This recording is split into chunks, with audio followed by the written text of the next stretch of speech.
Hey, INYI family, this is Jeff. I do appreciate you stopping by. It's not your fault. We're going to talk some more soft white underbelly this evening, and this is a addict. This is a heroin addict. His name is RYLEY. I'm sorry, RYLEY, and we wanted to give him the respect he deserves. He's a human being. Drug addicts are not, cretins or should be cast aside. They're people that need help, and this country's done a horrible job of helping these people. Enabling them, absolutely. Absolutely. We definitely enable addiction, but we do very little to try and stop it. So let's go ahead and get into this. And like I said, we're going to go ahead and give him the respect he deserves. And Mark Leda, the interviewer, does a wonderful job. Like and subscribe if you could, please. All right. Riley, where are you from originally? Where did you grow up? I was born in Renton, Washington. About 20 minutes outside of Seattle. Okay. And tell me about your family. My family, my mom was divorced once and then remarried to my dad. I had two step siblings, a brother and a sister, and a full sister. I'm the youngest of all of them. Okay. And how was your childhood?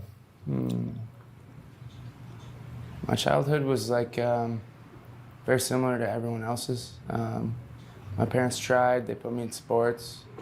The one thing for me is like, I wasn't allowed to have friends over. I didn't have a normal childhood in that aspect. Didn't have many friends.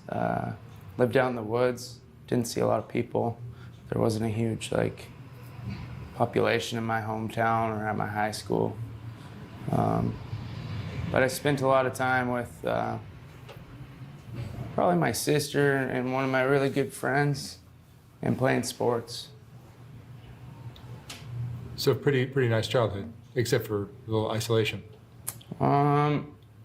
As I got older, 8, 9, 10, closer to my teens, I started to realize my dad was what I now know as an alcoholic. And it was getting really bad at that time. Oh. He wasn't around as much.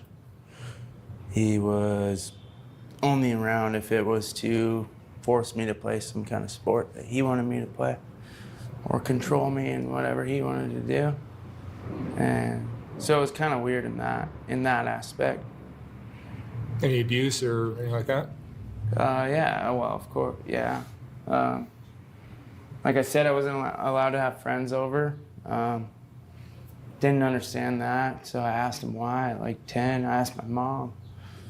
And my mom would be like, it's just your dad's rules. So one time I was like, hey, why am I not allowed to have friends over? And he just, don't ask me again why you're not allowed to have people over. I don't like my stuff being stolen.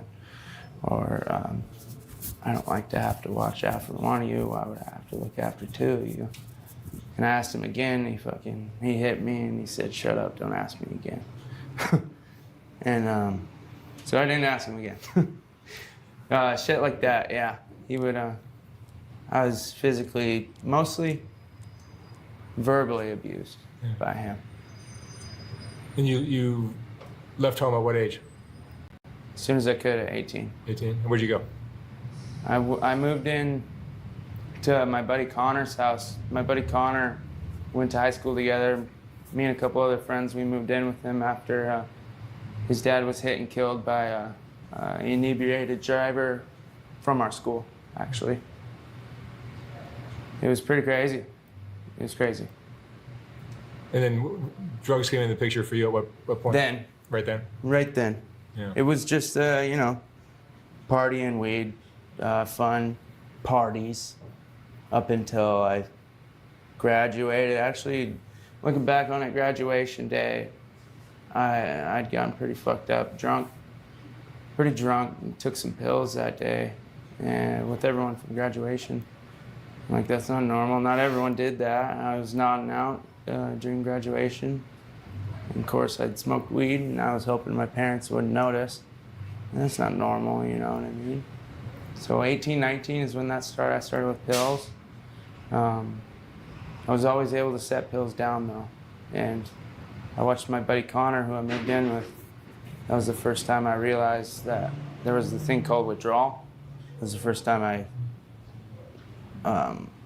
was shown what that was because he withdrawed, and he was like, I can't do this anymore. He sat withdrawed on his couch, smoked weed, and went through a week of hell by himself. And I was like, like, I really don't want to touch that shit again, man, if that's what it does.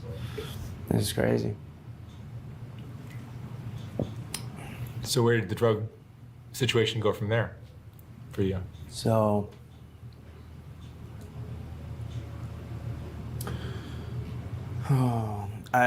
once I turned 19, I started experimenting with a lot of drugs. Made a really good friend. His name was Noah. Moved from Florida. We all know Florida's not the best place. A lot of people there have been to rehab many times. There's a lot of rehabs there. There's a lot of What you're hearing is a very common story. Try this drug, leads to this drug, leads to this drug. Abusive father, an addict parent. It's a self-fulfilling prophecy. different drugs there. So I started experimenting with pretty much every single drug there is. I got back into doing a little bit of pills, Percocets, and one day we were looking for him, and he was like, just can't find him, man. I just can't find him, and I couldn't find him either, and I was like, shit, man, that sucks. And he was like, but I do know where to find like heroin, and I was like, what's that? And he was like, it's a lot better than pills. I think you'll like it. And I was like, well, we might as well. Like, how much is it? He was like, $10. And I was like, what? We've been spending 30, man. Let's go get it. And we picked it up, and I remember I took 2 or 3 hits of it off of a foil, and I was at the donut shop in Maple Valley, and I fell asleep, or I nodded out for 3 or 4 hours. And I remember after the first hit, man, it was like, this is what I was waiting for my whole life. I feel fucking right. I feel like I fit in, and like, this is what I've been looking for. Yeah, I've heard that a lot. Yeah. Yeah, I knew I was fucked. I knew it, and like, I knew it. I was like, this isn't good, but like, I'm willing to let everything go for this drug right now. I knew shit was gonna go south from there. So that was 19. Yeah. And how old are you today? I'm 26. I turned 26 last week. 26. And you've been using ever since? Well, no. I mean, I've had periods of sobriety, briefly. The most I've ever had was 7 months. Oh, really? How'd you do that? Oh, Lord. I'm not sure. Obviously, working a program, going to meetings, having a sponsor, you know what I mean? The cliche stuff works. I had a kid on the way, and my baby's mom, we just recently broke up 3 months ago or so. She was clean at the time as well. And I thought it was time to buckle down then, and like it wasn't enough, you know? And so that's how I did that then. Treatment, initially program and fellowship kept me clean. But the depression and the bipolar that I also have, it's been hard. I don't know, it's hard. I can't seem to maintain any type of positive sobriety. And I've been to some. Again, very common. This story could be told by almost anybody that's suffering from addiction. If you would, bleep bloop down in the comments if this sounds very familiar to what you're going through with your loved one. Fucking bad places because of this, you know what I mean? Yeah. Places I never thought I would go, coming from just a little rural town called Ravensdale, Washington, being a little country boy, wheeling with my friends every day to a full-blown heroin addict in fucking LA and Skid Row. This is the worst part of the... It's so easy to score here, though. It's just easy for me, you know what I mean? What do you do for money now? Lately, it's been Who has access to these videos? I don't exactly want to say it. Yeah, I mean, a lot of guys will do boosting, stealing. Yeah, no, I don't steal necessarily. I might partake in fraudulent things. Yeah. You don't need to get into details. Yeah, and financially, sometimes I'm doing really well, but when I'm not, I'm really not. I have nothing, and it's really hard for me to make any money. Yeah. There's always like recycling. If I'm really fucking low, I need to do something just to make a couple bucks. Right. But normally people have my back. I mean, they're one step ahead and have financial means and ways, usually fraudulently. And I used to steal. Can't do it anymore. I would steal from my family,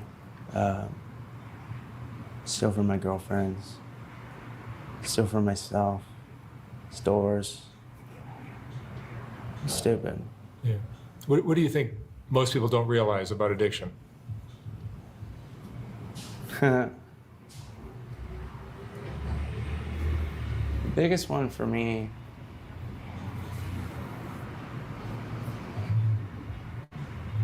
my baby's mom's family has a huge resentment. And they're like, how can you do all these things I've stolen from them, you know what I mean? And I've done some pretty poor things to my baby's mom. Or rather, I've done things that I'm not proud of and she didn't like. And her family knows, you know what I mean? And they're like, how can you do that? And I tell them that I literally do not recognize myself or that person that made those actions because I feel like I wouldn't do them. It's not who I really am. And what people don't realize about addiction is that if I don't have a means to get well or my drug, there's nothing that's gonna stop that part of me that fucking needs that drug. Because Hear what he said there. He doesn't. If you could, and I've had friends do this before to their loved ones.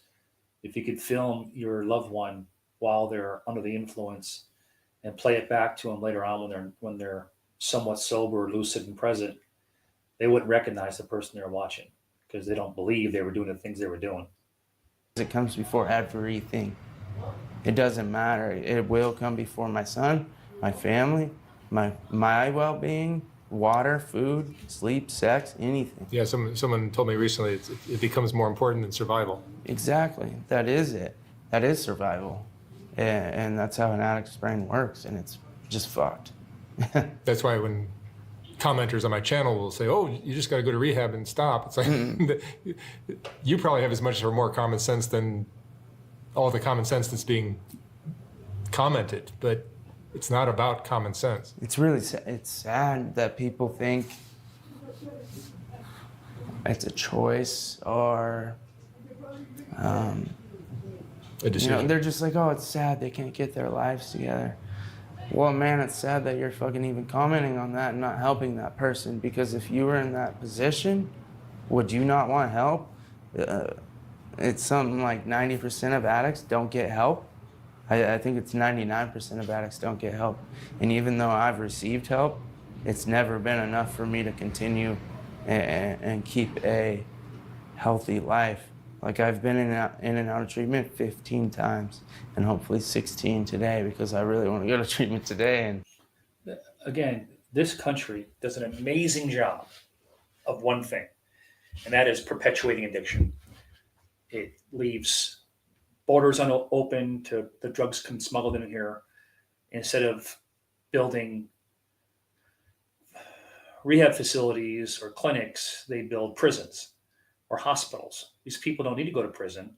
They don't need to go to hospital. They need to go to addiction facilities to learn how to get off the crap they're on. We have cities in this country where they just pass out needles and more drugs and debit cards, and they make it easier to stay hooked than to get better.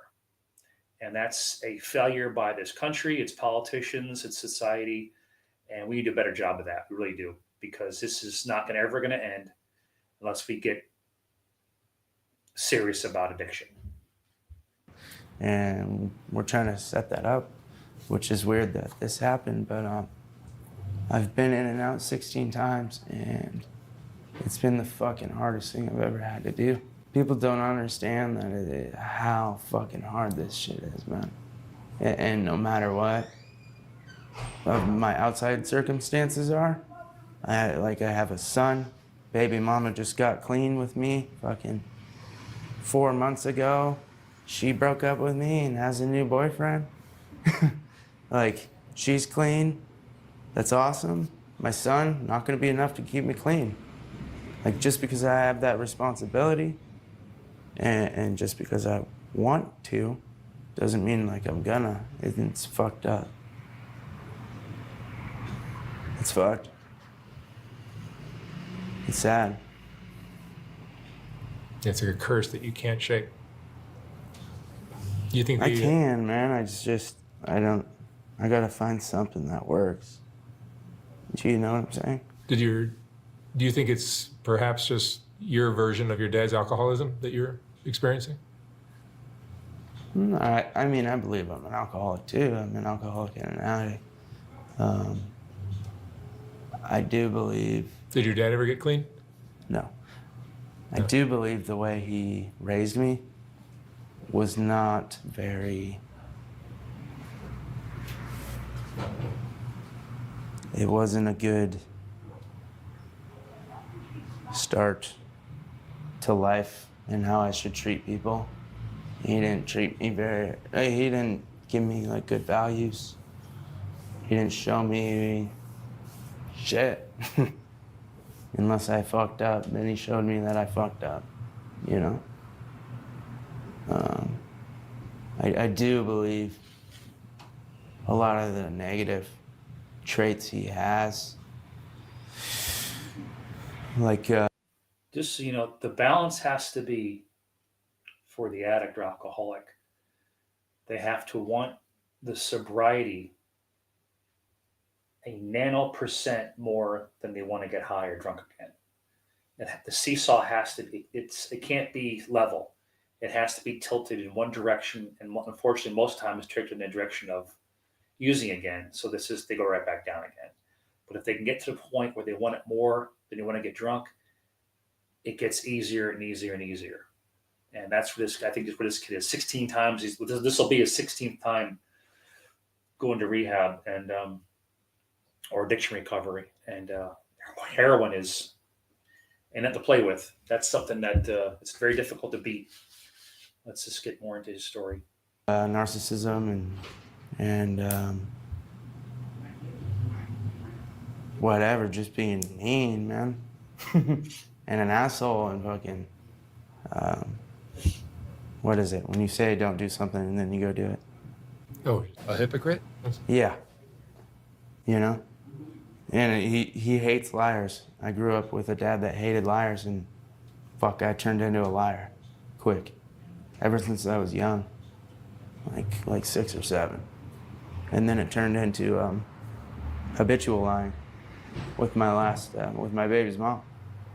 And I was in a fantasy world of lies, and she knew that. And one day I got clean with her before I came out to California 5 months ago and told her everything she didn't know about anything. She was like, I know. And I go, what? What do you mean you know? She goes, I know, Riley. I've told you every time that I've asked you about these things. And I was like, so you're telling me, like, I've been lying to myself for about 7 months, huh? She's like, yeah, you've been living in some kind of fantasy world, lying to yourself, lying to me, and believing those lies. Nobody else has. And that was crazy, you know? That I didn't think I was as bad as anybody else in this thing. It forced me to play some kind of sport that he wanted times, and it's been the fucking hardest thing I've ever had to do. Get clean? No. I do believe the way and that was crazy, you know? That I didn't think I was as bad as anybody else in this thing.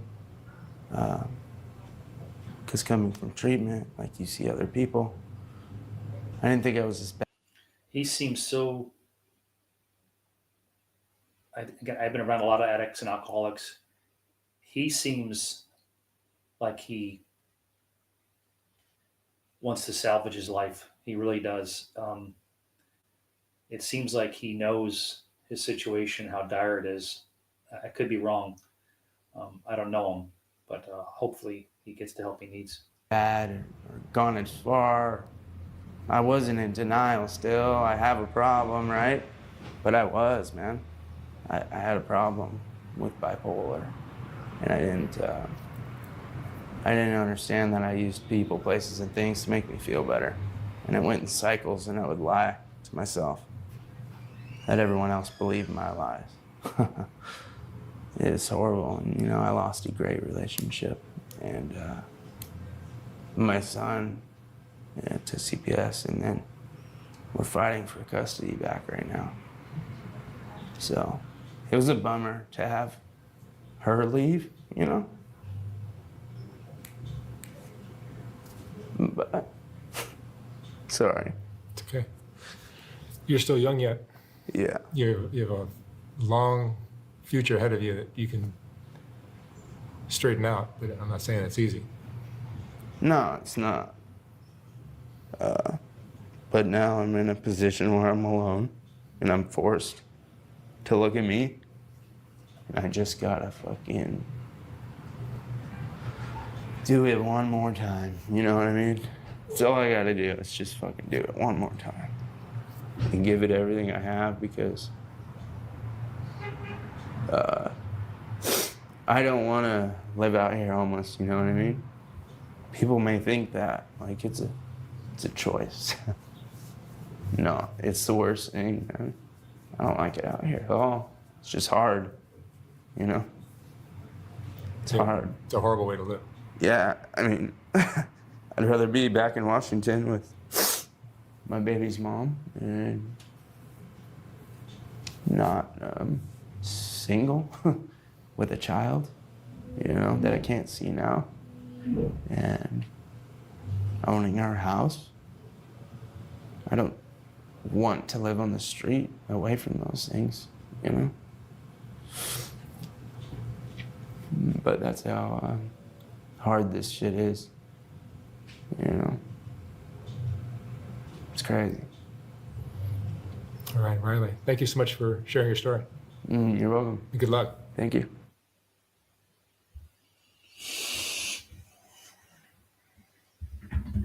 I do hope that Riley got the help he needed. He tries. He seems like he's. You see, you get teared up there at the end. I mean, the guy seems like he's present right now. He doesn't seem like he's high. I think he's going through withdrawal. He's at that cusp where he needs to get what they call. He's getting. You know, he could be getting sick here shortly, but he needs to get well, and that means he needs to get used again. So, I hope he gets to rehab fast. But these are human beings. They are all created by God in His image. So let's be more patient with these people and give them the respect they deserve. Keep coming back. It works if you work it. If you work it, Rally, it'll work. You just can't show up. You gotta work the program. Just going to program is not the same thing as working the program. I know. So keep coming back. It works if you work it. Let it begin with you. And by all means, say a prayer for say a prayer for people like Riley and his children, his son. So thanks, guys. I do appreciate it. INYF family. Keep on coming back for more recovery. Talk to you soon.